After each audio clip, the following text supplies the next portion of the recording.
पैसे दिले ना एकत्र 4 गाड्यांचे 8,000 आमचे पोच झाले.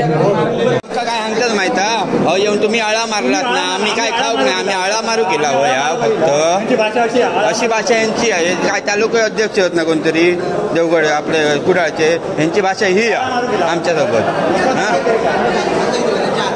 बरोबर आहे. तो काय विषय आमका एका शब्दाने सांगितलं की 2 मिनिटं थांबा आम्ही थांबला होता हे डायरेक्ट आमका ह्या बोलतो कसं काय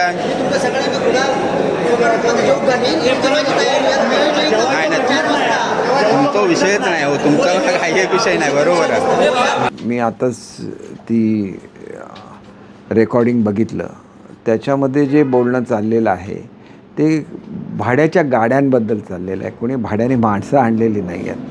शेवटी प्रत्येक कार्यकर्त्याकडे स्वतःची गाडी असेल असं आपण एक्सपेक्ट करू शकत नाही. आमचे गरीब कार्यकर्ते असतात त्याच्यामुळे अशा वेळेला अर्जंट मीटिंग बोलवली आणि ते जर भाड्याच्या गाड्या घेऊन आले तर मीटिंग बोलवण्याने ते भाड्याचे पैसे त्या गाड्यांचं तर भाडं दिलंच पाहिजे. त्याच्यामध्ये काय चुकीचं असं मला वाटत नाही. सगळीकडेच भाड्याचं गाड्या असेल तर भाड्याची गाडी फुकट थोडीच मिळणार त्याला भाडं भरायला लागतं आणि भाडं भरण्यामध्ये कुठला गुन्हा आहे का असं मला स्वतःला वाटत नाही.